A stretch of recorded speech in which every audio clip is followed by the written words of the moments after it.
నమస్కారం. ఈ ఆసక్తికరమైన విశ్లేషణకు స్వాగతం. ఈరోజు మనం మన కళ్ళెదుటే మనకు తెలియకుండానే జరుగుతున్న ఒక సైలెంట్ రెవల్యూషన్ గురించి మాట్లాడుకోబోతున్నాం. అదేంటంటే, భారతదేశ వ్యాప్తంగా ఉన్న పెట్రోల్ బంకుల్లో ఇప్పుడు చాలా వేగంగా అందుబాటులోకి వస్తున్న ఆ కొత్త తరం ఇంధనం E20 పెట్రోల్. మనం నెక్స్ట్ టైం ఏదైనా పెట్రోల్ బంక్కి వెళ్ళినప్పుడు అక్కడ ఒక పెద్ద మార్పుని గమనిస్తాం. దేశవ్యాప్తంగా వాహనాల్లో నింపే ఇంధన కూర్పులో మునుపెన్నడూ లేనంత వేగంగా ఒక భారీ మార్పు జరుగుతోంది. నిజంగా ఇదొక చారిత్రాత్మకమైన ఘట్టమని చెప్పొచ్చు. అయితే ఇక్కడొక ఆసక్తికరమైన కాంట్రాస్ట్ ఉందండి. ఒకవైపు చూస్తే ప్రభుత్వం తన భారీ ఇంధన లక్ష్యాన్ని అనుకున్న సమయం కంటే ముందే రీచ్ అయ్యామని సెలబ్రేట్ చేసుకుంటోంది. కాని మరోవైపు పాత వాహనాలు వాడుతున్న యజమానులు మాత్రం తమ కారు ఇంజిన్లు ఎక్కడ పాడవుతాయో అని తెగ టెన్షన్ పడిపోతున్నారు. ఈ రెండు ఎక్స్ట్రీమ్స్ మధ్య ఉన్న అసలు వాస్తవాలేంటో ఇప్పుడు డీటెయిల్గా విశ్లేషిద్దాం. ముందుగా అసలు ఈ E20 అంటే ఏంటో, దాని వెనుక ఉన్న కెమిస్ట్రీ ఏంటో చూద్దాం. ఇది చాలా సింపుల్ అండి. E20 ఇంధనంలో సరిగ్గా 80% రెగ్యులర్ పెట్రోల్ ఉంటుంది. దానికి తోడు 20% ఇథనాల్ కలుపుతారు. ఈ మిశ్రమాన్నే మనం షార్ట్కట్లో E20 అని పిలుస్తున్నాం. అసలిదంతా ఎందుకు చేస్తున్నట్టు?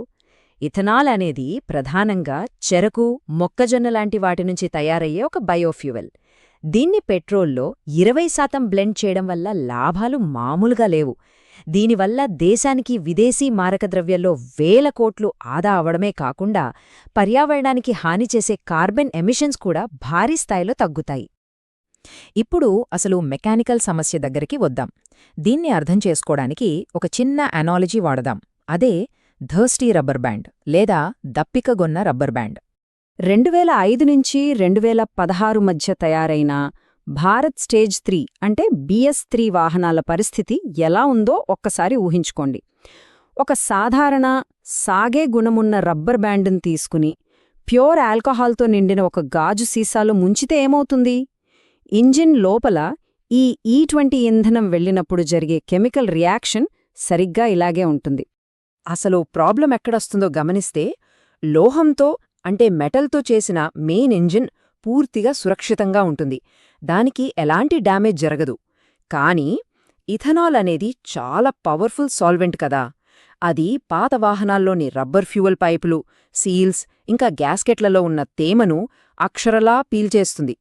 దానివల్ల ఆ రబ్బర్ పార్ట్స్ ఉబ్బిపోయి ఫైనల్గా క్రాక్స్ వచ్చేస్తాయి. మరి దీనికి సొల్యూషన్ లేదా? ఖచ్చితంగా ఉంది. అదొక చాలా సులభమైన మెకానికల్ ఫిక్స్. ఇక్కడ మనం అందరం ఒక విషయం క్లియర్గా గుర్తుపెట్టుకోవాలి. చాలామంది భయపడుతున్నట్టు పాత కారు ప్రాబ్లం ఇస్తుందని దాన్ని అమ్మేసి బ్రాండ్ న్యూ కారు కొనాల్సిన అవసరమైతే అస్సల్లేదు. అంత తీవ్రమైన సమస్య కాదిది. ఇదే చాలా తక్కువ ఖర్చుతో అయిపోయే పని.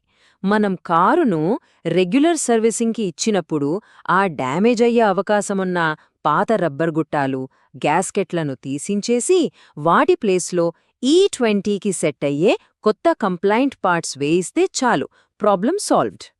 ఇక కాంపిటేటివ్ ఎగ్జామ్స్ ప్రిపేర్ అయ్యేవాళ్ల కోసం ఒక ఎగ్జామ్ చెక్ పాయింట్.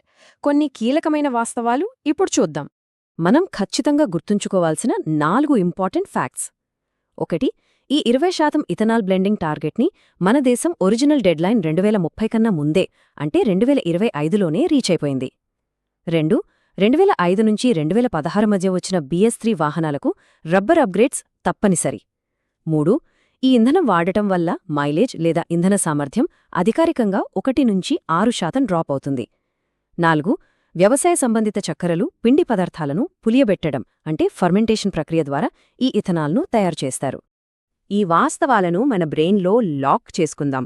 నిర్ణీత సమయానికి ముందే 2025లో సాధించిన టార్గెట్, అలాగే ఆ 2005-2016 మధ్యకాలంలో తయారైన BS3 వాహనాల టైమ్లైన్, ఇవి ఎగ్జామ్ పాయింట్ ఆఫ్ వ్యూలో చాలా క్రూషియల్. అలాగే ఈ మైలేజ్ డ్రాప్ 1 నుంచి 6% ఉండటం, అగ్రికల్చరల్ ప్రాడక్ట్స్ని ఫర్మెంటేషన్ పద్ధతిలో ఇథనాల్గా మార్చే ప్రాసెస్, ఇవి కూడా ఎప్పటికీ మరిచిపోకూడని కీలకాంశాలు. చూశారు కదా, ఎక్కడో ప్రభుత్వ స్థాయిలో జరిగే భౌగోళిక రాజకీయ ఇంధన విధానాలు ఒక సామాన్యుడి కార్ ఇంజిన్లో క్లాసిక్ కెమిస్ట్రీ ప్రాబ్లంగా ఎలా మారుతున్నాయో, మ్యాక్రో పాలసీలు మన రోజువారీ వ్యక్తిగత వాహనాల మెకానిక్స్ని ఎలా ప్రభావితం చేస్తాయో చెప్పటానికి ఇదొక బెస్ట్ ఎగ్జాంపుల్. ఈ విశ్లేషణ మీకు ఎంతో ఉపయోగపడిందని ఆశిస్తూ మరో ఆసక్తికరమైన టాపిక్తో మళ్ళీ కలుద్దాం.